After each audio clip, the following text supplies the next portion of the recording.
based kanina dun sa trailer over here in front. Well, based dun sa trailer kanina, it's heavy drama.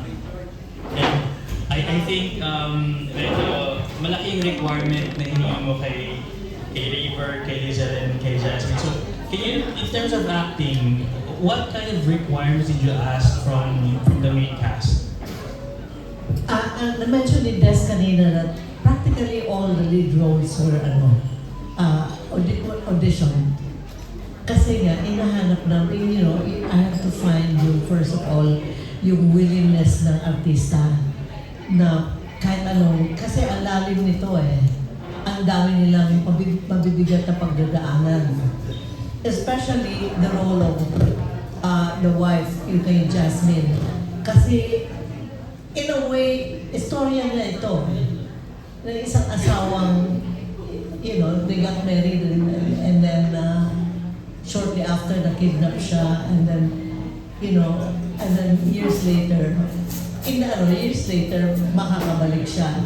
Pero hindi ganun kadali. 4 years is maraming mangyayari. So, ang bigat ng requirement sa kanila pareho, sa kanila, and then also Lisel, because she's not just the other woman. In a way, she's like, she masterminded the whole thing. You wouldn't think na, the lens that she would take for love. Diba? Si Raver naman, kausap ko na ng audition. Nag-audition siya. Siyempre si Raver kilala ko sa sa kabila pa noon, 18 years old lang nung we workshop. And I said, you know, I worked with Raver in the workshop. Yung andali niyang dalhin kahit saan. But then at this point in his life, sabi ko, Raver, ilang taon ka na? So sinabi niya ko ilang taon. Okay, you're at the crossroads. You're going to stay like that, an entertainer, or you want to go yung talagang laliman mo pa yung pag-artista. Siyempre, gusto niya laliman. So, nag-usap kami. Marami tayong huhugutin sa'yo. Marami kayong mga places na hindi nyo napuntahan, nagdaanan. Even me. Kasi like, for example, yung experience ni Jasmine, in her own life, she didn't experience yung experience ng role niya. Yung lahat yun. She was practically sheltered kahit meron siyang anak by her boyfriend. It's still a sheltered life. Tapos, magbihag ka for 4 years and then naputulan ka ng daliri, nabaril ka. Ang daming nangyari sa kanya. Hanggang natuto siyang lumaban. Ang daming nangyari. So, you know, when she comes back, it's not just, she comes back like nothing happened. She comes back to claim her rightful, yung asawa niya at anak. It's not just the legal thing. Because all the 4 years did something to her. And in those 4 years, ang daming bumabalik-balik sa kanya that makes it complicated. So, yun doon ang drama. So, you know, it's not just hindi siya yung the usual kaliwaan story eh. Yes. Oo. Mm-hmm. So, very demanding. Yeah. You have basically described their characters sa point of view po. Pero as actors, Derek, how do you think they measure up as actors in this series? Well, you know, by hook or by crook, nakakarating kami doon. In other words, basta may agreement kami na yung bang you are willing to go with us on this journey because it's a journey. Yung sasabayan nyo, it's just the willingness. Of course, sometimes it takes time kasi malayo sa experience mo eh. Pero, because of the willingness, si Martin Del Rosario, I've never worked with him, but I've seen his work, but ang dami mo rin binago, di ba Martin? From the time we started and up to this point. 1 week para 4 days. Oh, and even until now. Because, you know, so parang, you never know even as director, if you can measure up. The important thing is yung willingness nila at saka yung daring nila na sige, ano natin yan, gawin natin yan. So kahit anong kailangan gawin, gagawin nila. Alright. Thank you, Direk, and congratulations again. Thank you. Thank you, Sir Ricky. Next, we have Sir Aaron Eusebio of GMANetwork.com. Hello. Yan. For Jasmine and Raver, alam naman natin na first time na to na magkaka-work together. Kamusta yung experience nyo? And pwede nyo pang ikwento sa amin yung challenges na pinagdaanan nyo and paano nyo na-overcome yun?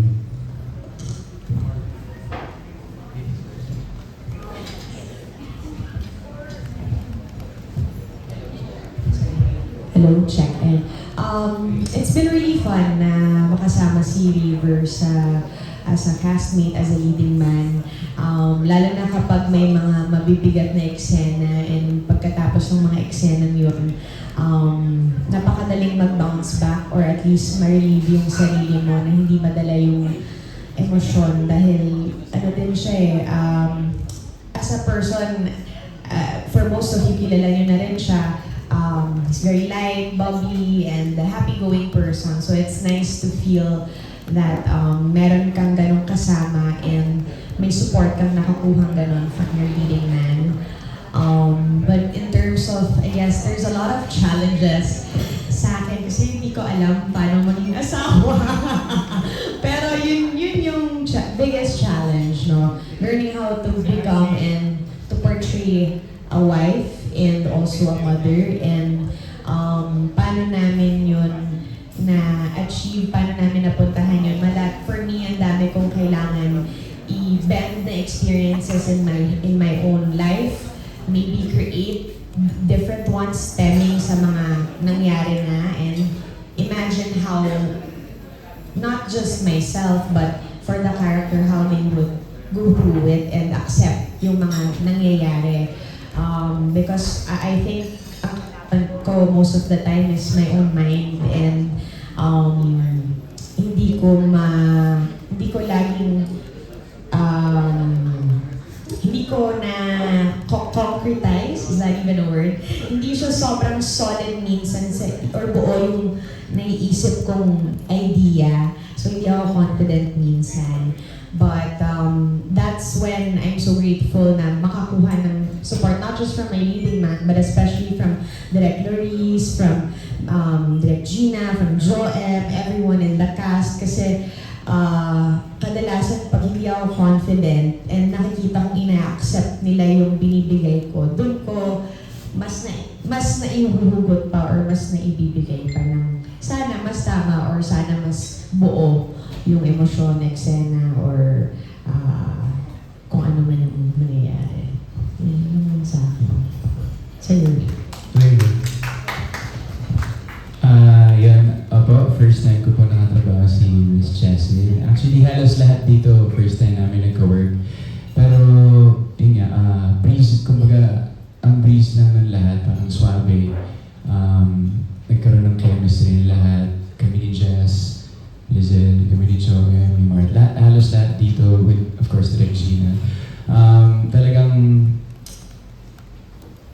kumbaga yung process, in-enjoy namin everyday. Especially sa akin, sabi nga ni Jasmine na very bubbly ako as a person, very light ko kasama. So, in a way, yun din yung challenge for me na ang bigat kasi na pinagdaanan ni Jordan, hindi naman biro.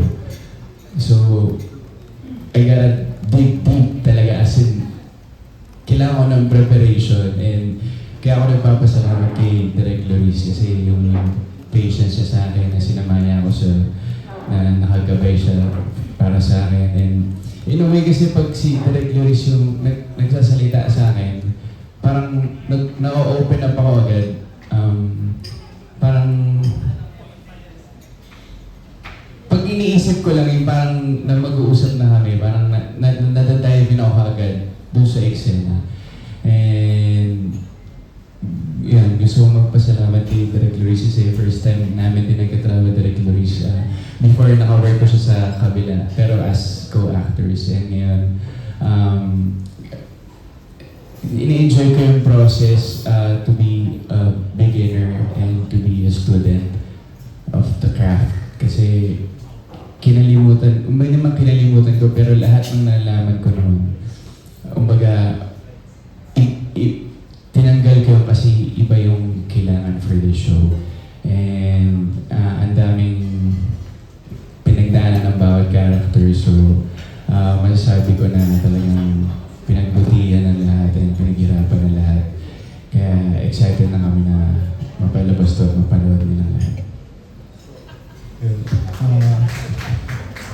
actually, di ba napanood natin yung trailer kanina and sabi rin ng creatives, hindi siya yung parang typical na may dalawang woman tapos may isang asawa.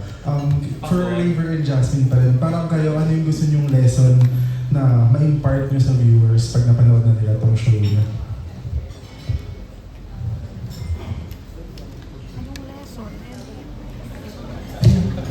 Sabi ni Joe, pag may kalasag, tumakbo na kayo. Siguro po sa akin, no, ako po, personally, ang pinaka-takeaway ko dito is napaka-complex ng buhay kahit tama ang sa tingin mo yung gagawin mo. Minsan, baka may mas mabuti pang paraan or mas maayos or mas may ibang paraan. Hindi lahat na pag-uusapan tulad ng mangyayari kay Shaira at kay Christy. Pero kung may respeto at pagmamahal para sa mga tao sa buhay mo, yung pasensya mo ang iiral para maibigay yung respeto at pagmamahal ng paulit-ulit para makarating kayo dun sa solusyon na gusto ninyong lahat or makakabuti sa lahat. Yun po. Raver. Ako siguro for me, yung love talaga at pagmamahal, makapangyarihan na bagay talaga ng pagmamahal. Yan ang kailangan natin and lahat ng characters dito, kung bakit nila ginagawa, yung mga ginagawa nila ay dahil sa pagmamahal nila doon sa tao. So, just, I love you guys. I love you guys! Hindi, yun yan. Actually, for my last question, kayo na in a relationship kayo both with other persons. Sa tingin nyo ba in real life, love is worth fighting for kahit nakahanap mo siya ng iba? Kahit nakahanap mo ng iba? Parang sa story ng asawa ng asawa. Tanungin niyo si Ray. Yes, it's always worth fighting for, especially kapag alam mo may chance kang manalo. Papayana Pero, bakit wala okay naman ka na akong si kaagaw? lalaki So, but I will always fight for love. And by fight, not just yung laban na may kaaway, no? But parang sa lahat ng aspeto ng buhay ko, gagawan ko ng paraan, gagawan ko ng oras ang pagmamahal. Yan. Hindi lang sa asawa, sa pamilya. Ang dami! Hindi, ayun na. Siyempre dapat ipaglaban yan. Kahit wala ka namang kaagaw, paglaban mo pa rin. Para di mahanap na iba. Diba? Fighting! Yun na, thank you so much. Abangan namin yung program niya sa video. Nasa labas. Thank you so much, Sir Aaron. Next, we have Sir Don Sermino, Alpha Beta. Sir Don. Ayan, okay. Gusto kong tanongin yung dalawang young stars, si Gina at si Maris, of course. Ayan, syempre. At Gina and Maris, alin ba ang mas nahirapan kayo? Ang maka-eksena yung mga medyo bata or bagong artista or ang i-direct mo isang Maris Gillian? Ano Ang mas mahirap. Kayo ba, ayun ba, meron din ba kayong mga kinalimutan na nakasanayan nyo na dati? Kasi di ba yun ang sinishare ni Direk kanina at ni Raver, meron mga binago sila para makita naman yung pagbabago dito. Yeah. Lagi naman kami nag-uusap ni Direk Luis and sometimes nai-insecure nga ako kasi hindi ko alam kung nagtitiwala siya ng sobra sa akin. Na parang konting-konti na lang yung instructions, but I always ask her kung tama ba yung ginawa ko, kung tama ba sa panlasa niya. And she assures me naman all the time na don't worry about it kasi kung mali naman yung ginagawa mo, I would always tell you. Kaya hinihintay ko na lang na pagsabihan niya ako, na sabihin niya sa akin kung ano ang kailangan niya kailangan niya sa akin for that particular scene. So, hindi ko na siya ginugulo kung ang focus niya ay nandun sa mga kabataan. Okay. Yun. So I just trust her. I just wait for her to correct me or add kung ano man yung pagkukulang sa performance na ginagawa ko. Oo, pero parang sobrang confident nga si Direk Luis sa'yo, di ba? Kasi hindi ka na nga niya rin, hindi ka na niya sinasabihan ng kung anong dapat gawin. Siguro lang na parang nagkakaintindihan na lang kami. Nagkakaintindihan kami kung siguro dahil pareho kaming nanay, pareho ng emotions, yung gano'n. Kaya konting-konti na lang yung dapat idagdag. Si Maris naman na. First time mo ba with Direk Luis?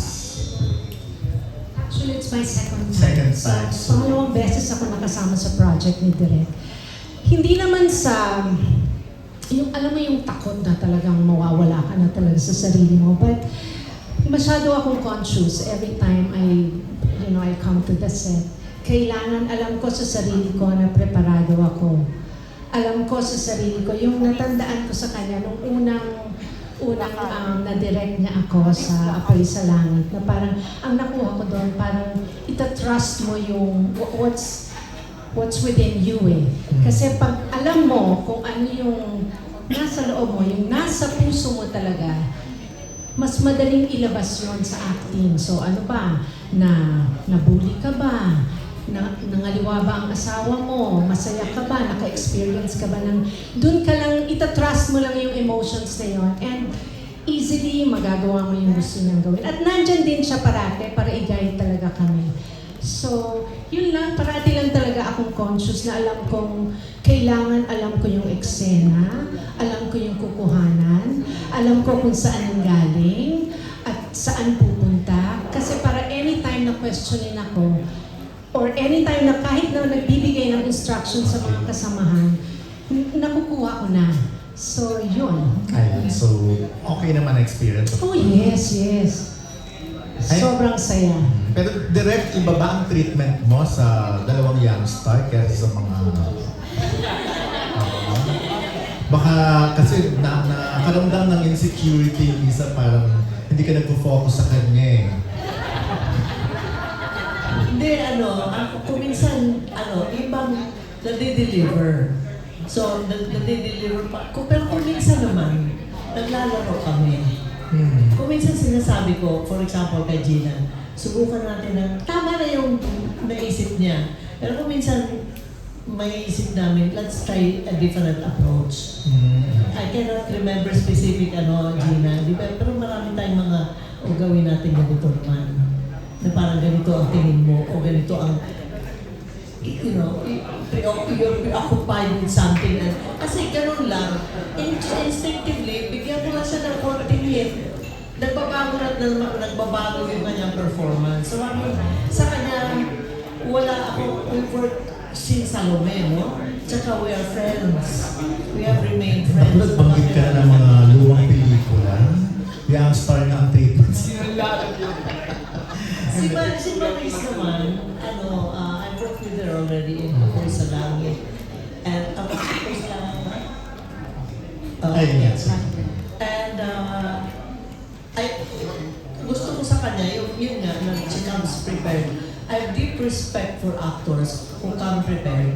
Ibig sabihin ng napag-aralan nila yung eksena. Napag-aralan nila kung saan ang kalooban ng karakter nila habang nagaganap yung eksena yun. Napag-aralan na nila. Kuminsan tama na yan, kuminsan magdadagdag lang ako ng something. Pero I have deep respect for actors who are like that. Hindi yung basta darating na lang daw sa akin, inaasa lahat. Kaya dahil yung sikasuhin. Hindi lang naman isang tao. Correct, narinig ko yan. So iba talaga ang mga young star ng 70s, no?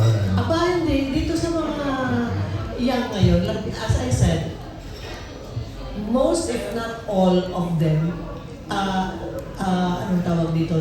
Nagde-deliver. Audition.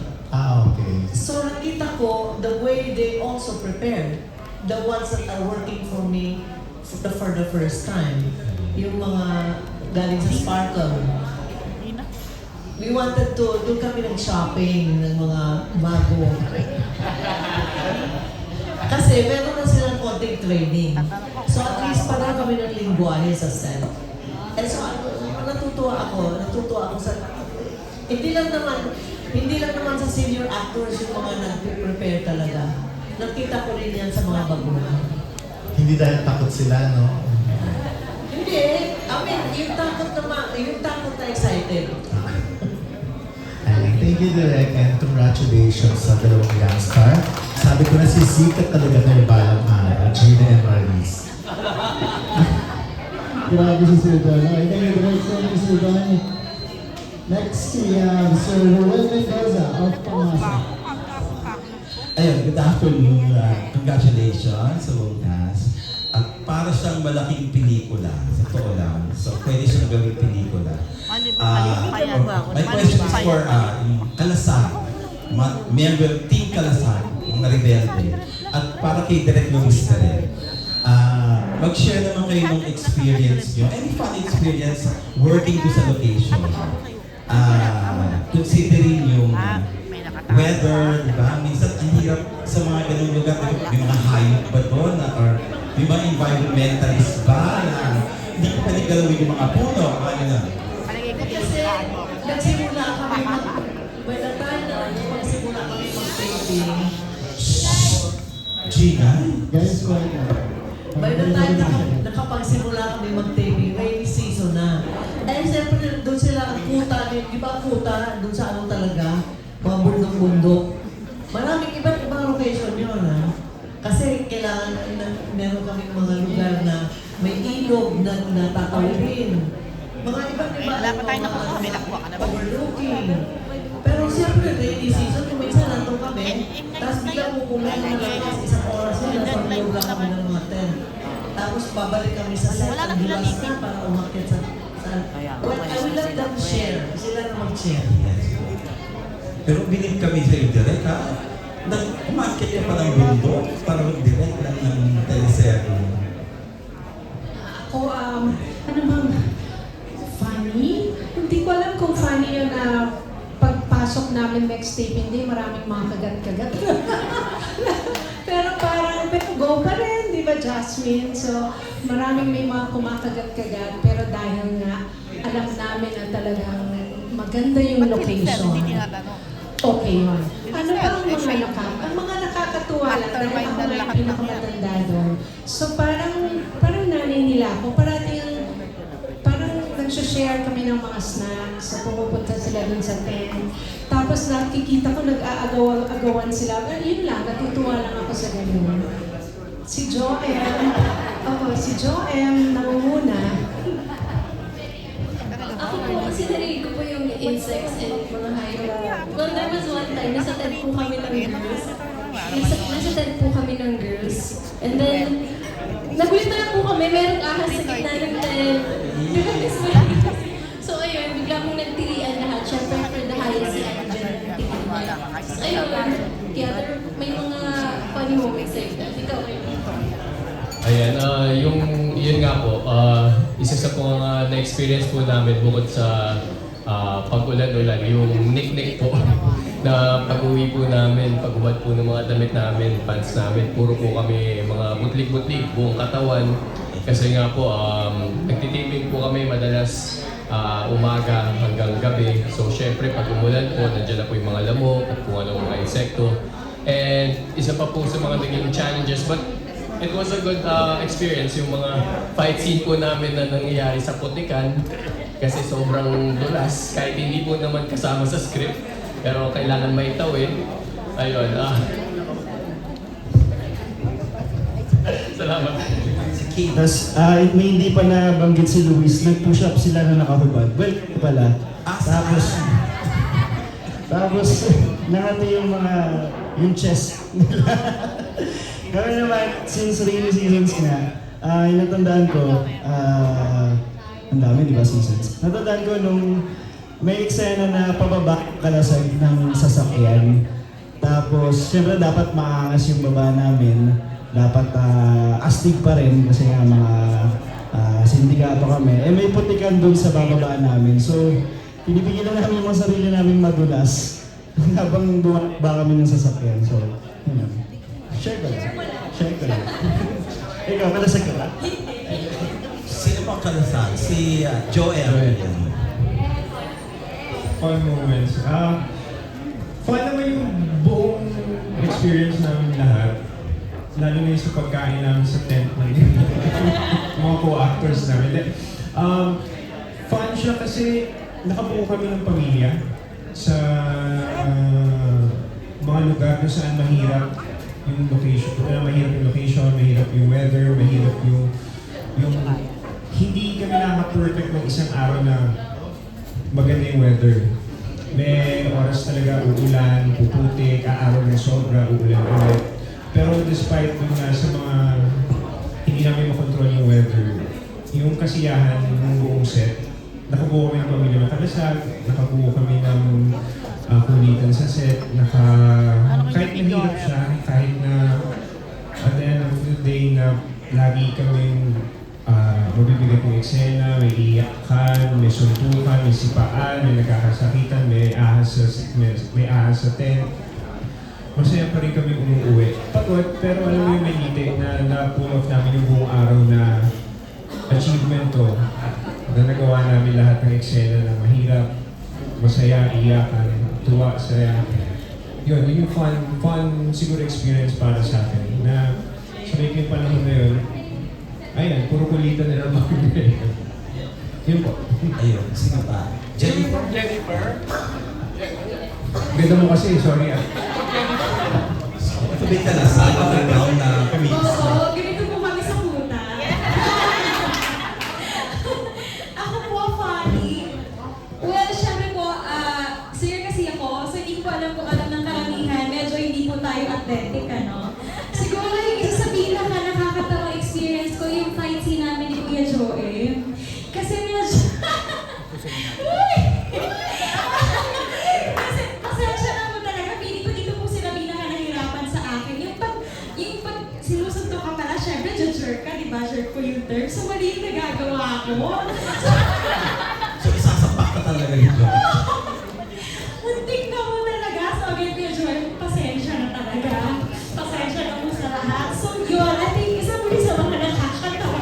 Pati si Luis, marami rin po siya experience sa akin, gano'n. So, yeah, I think yun po yung mga pinaka-nakakatawang baon ko po na experience sa set namin. Ayun. At si Jasmine naman, magkwento ka rin, Jasmine, dahil napakarami mong eksena sa gubat. Actually, lahat po ng nasabi nila, common experience na po sa lahat sa amin yun. Lalo na po yung pagdalaw ni Joem sa bawat tent. 3 po ang tent doon. Pakikain. Iniisa-isa niya po yung lahat. Kung may baon pa kaming mga snacks or kung ano man. Napag-utusan lang po ng mga ibang boys ang alasal.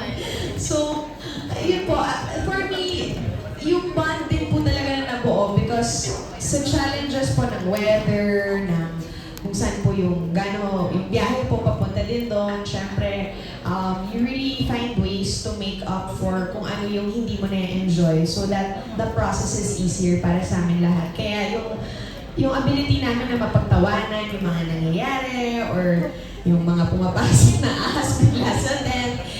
I mean, safe naman po. Disclaimer lang, safe po. And meron naman po agad na nakakuha agad nung sawa. Hindi po si sawa Jennifer, pero sawa sa tent. So, for me, wala naman pong naging super specific na super funny na I can single out right now. Except yun po talaga, the bond that now you can see lahat tawa lang ng tawa. Minsan wala pong nagpe-pay attention because masyado ng machika. Ay, thank you. Last na lang para kay Lizelle at kay Martin. No, because after Voltis 5 Legacy, nagkaroon kayo ng love team, di ba? Nagkaroon kayo ng may mga fans na kayo bigla. So, ang kala namin itong asawa ng... Actually, pinipilig. Ano ba ito? Ayun. Ano namin itong asawa ng asawa ko. Kayong dalawa na to. Pero hindi pala. No? May iba palang kwento ito. Naku, may malaking twist pa po to. Did you wish, Na Lizelle? hindi pa po namin pwede sabihin. Pero ayun nga po, sobrang happy po ako na yung nabuo po namin na love story ni Zardo sa ni Sandra. Kumbaga yung mga fans po namin doon, sinusupport din po kami dito. At ayun, I think po parang naka-effect din po yung mga, yung Zarzan na love team po namin sa takbo po nitong story namin dito because nung story ko, parang medyo iba po yung connection ng character namin. Pero, ayun nga po, na iba. At hindi pa nga po pwede sabihin. Pero magandang twist mo yun. Pero may involvement pa rin kayo dito. Yes. Yes. Okay, thank you very much. Congratulations. Yan daw, kasagot. Ay, sorry, Martin.